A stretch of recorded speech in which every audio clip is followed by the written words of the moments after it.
Monsieur le Président, vous venez d'arriver. On a assisté un peu à une arrivée chahutée à Zaventem parce que la communauté qui vous attendait au sortir de l'avion n'a pas eu l'occasion de vous voir. Alors il y a eu un petit chahut parce qu'on nous a dit que la sécurité belge vous a enlevé. Qu'en est-il exactement? Contre mon parti, et ils ont eu l'idée, le souci donc de faire en sorte que pendant mon séjour ici, rien de mauvais ne puisse pas arriver. C'est comme ça qu'ils m'ont envoyé des agents de sécurité rapprochés avec la voiture anti-balle pour me conduire à domicile. Donc, ce qui est arrivé, bien sûr, malheureusement, je le regrette aussi parce que mes compatriotes étaient très nombreux à l'aéroport pour m'accueillir, mais ils n'ont pas pu ni me voir, ni m'accueillir, et je le regrette beaucoup.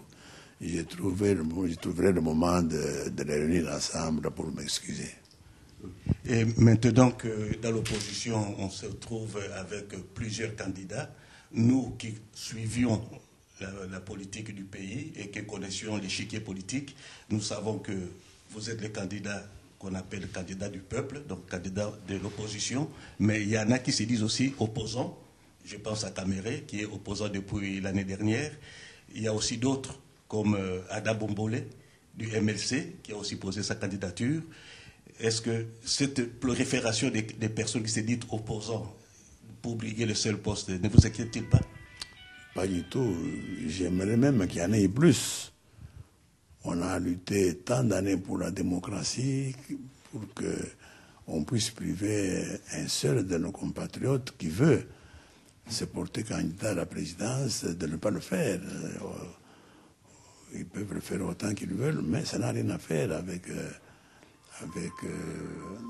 mon inquiétude ou ma peur, pas du tout, du tout. Je vous dis, je favorise, je sais comment j'ai lutté pour la démocratie au Congo et je veux qu'il y ait encore plus de candidats que ceux que vous venez de citer et ça ne fera absolument rien pour l'opposition, pour moi. On a assisté hier quand M. Kabila a posé sa candidature, il a marché à pied pour dire qu'il est jeune, il est encore plein de vitalité, mais au sortir du bureau de vote, il n'a rien déclaré, comme d'habitude. Est-ce que cette situation de vouloir toujours dire que vous êtes un vieux, que vous ne saurez pas gouverner ce pays, ne vous gêne pas, ne vous attriste pas? Pas du tout, parce que malgré mon âge, j'ai combattu une des dictatures les plus féroces de l'Afrique, la dictature de Mobutu. Donc, jusqu'au moment où je vous parle, j'ai toujours ma force pour continuer la lutte pour la liberté et la démocratie au Congo. Et ce n'est que les réalités du terrain qui vont venir, qui peuvent démontrer que je reste assez fort, aussi fort qu'avant. Parce que quand on dit cette histoire, ou quand vous dites que Kabila a voulu marcher à pied pour montrer qu'il est jeune et tout ça, l'important pour un pays n'est pas que son président montre qu'il est jeune, mais qu'il soit capable de gérer la situation. Et ce jeune-là, je crois qu'il a été un des plus incapables à gérer le Congo pendant 10 ans. Donc ça ne me dit absolument rien du tout. Je sais que vous avez un programme ambitieux de 174 propositions. Ce sera fastidieux de reprendre toutes les 174 propositions, mais en 2 mots, je sais que vous martelez souvent sur l'état des droits, vous martelez souvent sur comment vous dites ça, la moralisation de la société congolaise. En 2 mots, vous pouvez expliciter cette pensée. Ah, mais vous avez déjà dit, parce que je ne peux pas dire autre chose en 2 mots que ce que vous venez de dire. Ce que vous venez de dire là, c'est fondamental, la moralisation, donc les qualités morales d'un président.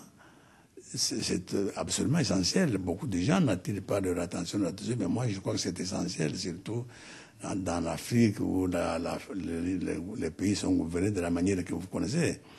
Donc l'état de droit, c'est aussi fondamental parce que je sais que pour beaucoup de jeunes chez nous, ils ne savent même pas ce que ça veut dire un état de droit parce que tellement qu'ils ont vécu des années de dictature, ils croient que c'est ça un état.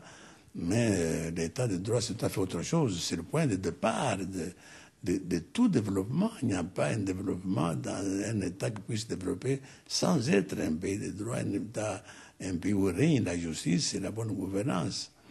Donc, je reste toujours à ces deux mots-là. Mais si vous me demandez de dire, enfin, disons, de programmes d'urgence que je compte faire quand je serai au pouvoir. Exactement. Ça, je vous parlerai au Congo, je parlerai d'abord de la formation d'une vraie armée nationale congolaise, parce qu'elle n'a jamais existé depuis l'indépendance. Une vraie police nationale congolaise, parce qu'elle n'a jamais existé non plus depuis l'indépendance. Après ça, je vous dirais qu'il y a un pays aussi vaste que le Congo a toujours posé les grands problèmes de moyens de communication avant de venir au point essentiel qui font que le peuple congolais attend un changement, c'est tous les problèmes concernant l'éducation, la santé et le bien-être social comme l'accès à l'eau potable et à l'électricité. L'accent particulier que nous allons donner sur l'agriculture, parce qu'on a toujours considéré le Congo, bien sûr, comme un pays riche parce qu'il y a des minéraux, mais la plus grande richesse du Congo, je crois que c'est l'agriculture. Nous allons mettre l'accent là-dessus. Voilà un peu de problèmes d'urgence auxquels nous allons tâcher de donner le plus rapidement possible la question pour faire sentir aux Congolais que le changement a commencé. Alors, une dernière question. L'état-major de M. Kabila affirme qu'ils ont un budget de 100 millions de dollars pour battre campagne. Est-ce que ça ne vous effraie pas? Je ne sais pas si vous avez les moyens conséquents pour concurrencer ces 100 millions de dollars. Oui, mais le tout est de savoir d'où viennent ces 100 millions de dollars. Est-ce que c'est de leur poche pour tout ce qu'ils ont fait avant ou que ça vient de l'État et utiliser les moyens de l'État pour se vanter de faire une bonne campagne?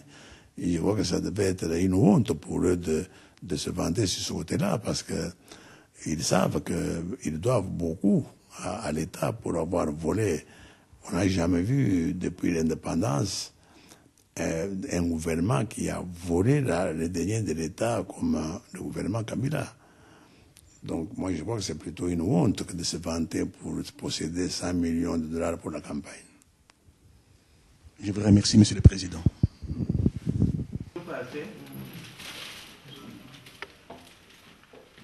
Bonjour, bonjour. Bonjour.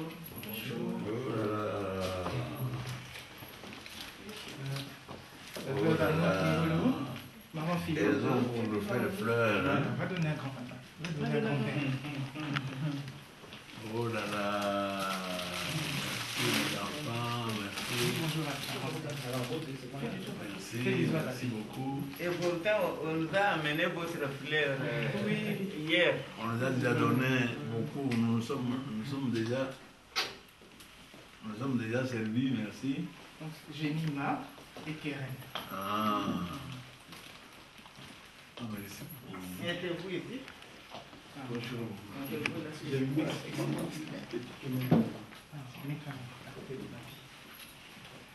Joseph son écran. Ah. Dans la papier. Dans la papier. Oh là là.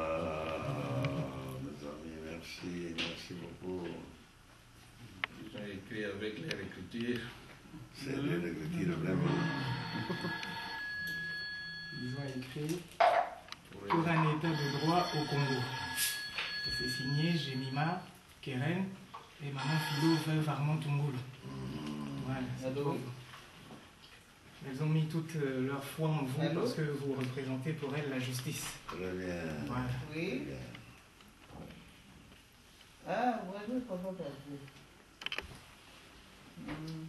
Très bien, oui, il faut le Parce que ce qui est un peu triste, et je crois que c'est bien de le dire ici, de profiter de cette... Merci, papa. Merci, papa. Pour nous avoir ici. Merci beaucoup de la confiance surtout. Comme vous connaissez notre détermination, donc toutes ces choses-là, nous allons les éclaircir au moment où, comme vous dites, même nous allons installer un état d'État. À ce moment-là, même la communauté internationale aura confiance dans la justice congolaise. À ce moment-là, nous pouvons même juger ce cas-là chez nous sans problème. Tout ce que je souhaite maintenant à maman, c'est vraiment beaucoup de bonne chance, beaucoup de courage pour élever quand même les enfants qui restent. Comme leur père est mort, non pas mort personnel, mais pour le pays.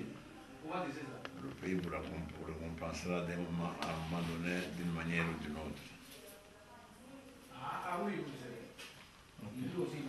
Merci papa.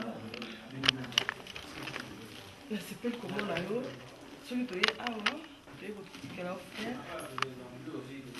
Pour tu samedi, il m'a tout manqué qui yo. Maïbi baïdinga yango. Yango bala bazo tungisa fo mona papi na bango. Balingaka ba mona yo pati le flair. Oh, babi e koti na pana bango flair au faut appeler ça papi na bango. Baïbi que papa na bango papi azo bunda pour la justice à Congo. Toza toujours na sima na yo. Yango omoni toye pa na yo, kotala yo ko to pesa yo. Bote.